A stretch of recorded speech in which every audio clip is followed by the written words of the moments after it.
We chose Monster Energy and expanding it into the Australian market. I'm Zach. I'm Ryan. I'm Daniel. I'm Lane. Nate. Just a couple things that made us choose Australia when it comes to Monster Energy and its product.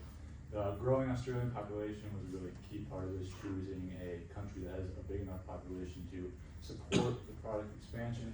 Something else was also the young consumer base that they have with a lot of younger people. Also going along with that, the extreme sports industry with motocross as well as Formula One is really important when you have a product like Monster Energy. There's a lot of room for growth in the energy drink market as there's a lot of competitors, and Monster Energy really doesn't have the presence in Australia that it has in the United States. And the product also goes along with the Australian culture of health and wellness when it comes to being active, as well as just supporting athletes that are healthy that are also using the product as endorsements.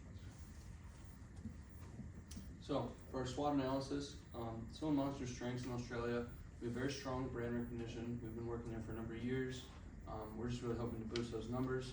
We're a subsidiary of Coca-Cola, so we've got their kind of power behind us, their cold chain, logistics, a lot of their support structure. And we have a diverse product line, which we'll continue to diversify upon market entry into Australia. Some of our opportunities, product expansion, obviously, Australian taste, their consumers are going to be a little different than other places we've operated in the past, so we could expand our product line to suit those tastes. We do a lot of digital marketing, being that most energy drink consumers are young adults. We can use mobile targeted advertising to reach them more effectively than any other type of advertising. We can do a deeper collaboration with Coca-Cola, again, using a lot of their resources to push our product to a larger percentage of the Australian market. Some of our weaknesses, there's a bit of a negative public opinion surrounding energy drinks, especially as it comes to adolescents consuming them, and excess. Just like with anything, moderation, key to success. A bit of a limited consumer diversification issue in that it's mostly young adults consuming Monster Energy drinks. We need to get a larger segment of the population consuming them, and aggressive branding. You can't really have an energy drink brand without aggressively branding it with, adrenaline-fueled sports as the backdrop. Some threats are intense competition from companies such as Red Bull. There's a lot of big players in the energy drink market, and Red Bull is kind of the king of advertising with extreme sports. That's also the market niche we're trying to take. We're going to do it better. We'll talk more about that later. Some regulatory risks from the Australian government, especially due to that, negative public opinion surrounding energy drinks, could result in, age restrictions around energy drinks or ingredient restrictions. That's bad for everyone. And economic instability, COVID-2 could happen any day. There's tariffs going around like crazy. You never know what's going to happen in the world, and that can impact our brand a lot as we're entering this new market in a larger volume. All right, so let's get into the PESTEL overview for a little bit. One major key component of Australia is they have strong U.S. trade ties. They're historically known for having a pretty stable democracy. Not only do they have strong U.S. trade ties, they have free trade agreements with a lot of European nations as well. They're considerably neutral in the terms of global trade. They get off pretty well unscathed when it comes to tariffs and such. When it goes to that, some of the economic things when it goes into Australia, they have a young consumer interest, and that's huge for Monster Energy. You're advertising to a young consumer base.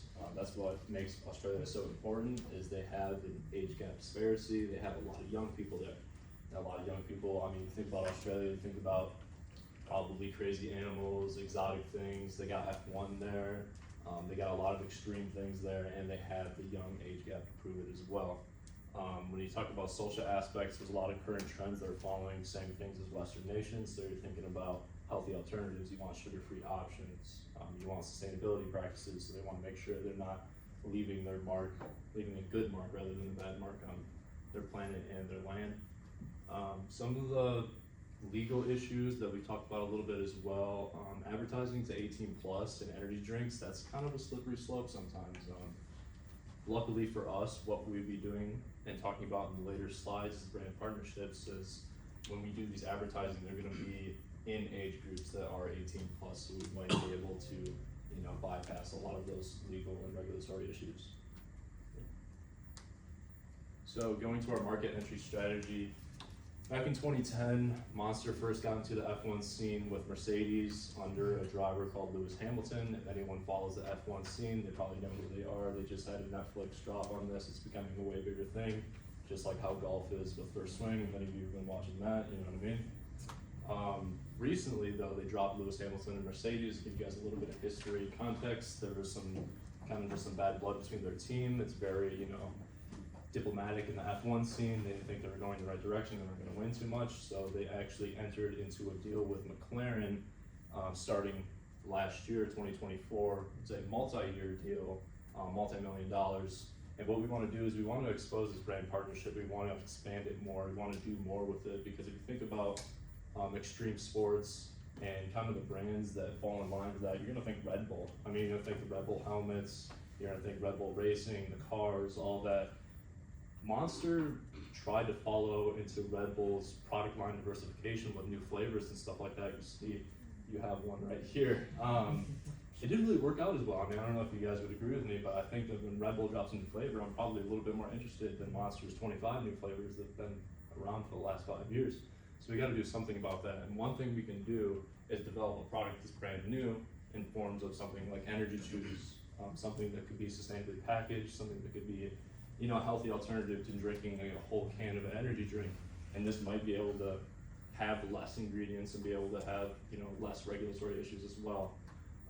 Another thing that we thought about as well is trying to catering to like what's native there. What is native there? They have a fruit called ryeberry, and if we could get a drink along those lines, like an actual drink line that makes sense to market to a demographic in Australia, a young demographic, they would absolutely be stoked to have a ryeberry flavor. I mean, it's their own nation's flavor essentially. They would love that.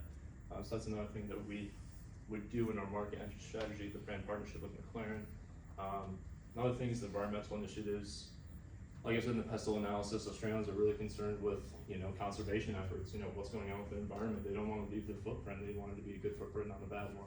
So partnering with Australian conservation foundations and maybe getting percentage sales of those chews or that new flavor line that we would drop to go towards those efforts. I know they have a lot of past history with wildfires, and they just have their endangered species list updated last year with koalas and stuff like that. I mean, it's definitely a sensitive topic, and anything to partner with that, especially going into like Coca-Cola and having their, you know, past history with investing into these initiatives would definitely help us in the long run. So our marketing plan, just like I was talking about, the energy drink, the ryeberry drink would be great. Just got to get over those legal and regulatory issues as well. The energy chews, they might help us out in the long run with not having to deal with that 18 plus market. Price, approximately 4.5 AUD. This is mostly be in places like retail stores with licensing agreements, but also advertising would definitely go through F1. Especially you get energy chews and having them, you know, eat those and then straight have video marketing with the F1, as they have the Australian Grand Prix there annually every year. It brings them a lot of people globally. This could be something that could raise a lot of brand awareness and product development awareness. Promotion, like I just said, through licensing and extreme sports. I mean, Red Bull has predominantly dominated this area for a very long time, and Monster's just kind of been following along and not really breaking through as much as they should. And doing this and kind of marketing towards Australia would help them in a way of having those energy chews and having a ryeberry flavor. It might bring together sort of the backing it needs in extreme sports for Monster. All right, so going into our operational decisions, as I believe Lane mentioned, Monster is a Coca-Cola product. Coke currently has 18 warehouses operating in Australia right now. That would be our way in. It would be super easy to, well, they're already in there. It would more be expanding on that, making that production, picking up production, getting that out to more places throughout the country. So partnerships, as been talked about with F1, we've also considered partnering with the Australian Conservation Foundation. That could include putting their name on packaging. We discussed possibly giving a percentage of each sale just from the Energy Chews towards the foundation in order to help conservation efforts towards keeping things green, eco-friendly. Could be towards the endangered species list that was talked about before. So response to the challenges, the main challenge that we discussed was gonna be Red Bull and how to overcome that, and how they've been operating in Australia for a while and how they have a stronghold on extreme sports. So sustainability incentives, like talked about before, we're really hammering down on that. The Australian people really care about that sort of thing, so putting the foundation's names on packaging will influence people. Hey, if I'm gonna do something good for our nature and things like that, that would push them towards Monster rather than Red Bull. We would also provide heavy competition in extreme sports, like talk about F1. There could be a scene in other extreme sports that go on there. I know skiing is pretty big up in the mountains there as well. Just becoming more available than Red Bull. I know they're pretty much everywhere, but putting the name on F1 cars and things like that could be very beneficial. I mean, motocross, surfing, you name it, they got it. So for our financial summary, first year projections, we were thinking about 312 million AUD for our first year, which that's about 69 million of our cans are sold. And we do expect those numbers to grow, as you can see by that graph in the top right. That's the energy drink market outlook in Australia for the next 10 years. And as you can see, it's growing exponentially each year. For our projected cost, variable costs, we're looking at about 130 million AUD. And that's going to be from our labor, from our resources, from our manufacturing costs. And then for our fixed costs, that's going to be about 45 million AUD, and that's coming from our selling, general, and administrative costs, along with our sponsorships that we talked about. And I'll discuss more about the fixed cost breakdown a little bit on the next slide. But for our break-even analysis, we're looking at about 77.13 million AUD, and that equates to about 17.05 million cans sold. So for our CSR, our estimated cost for expansion, we're looking at the Energy Chews marketing, which is going to be about 5 million.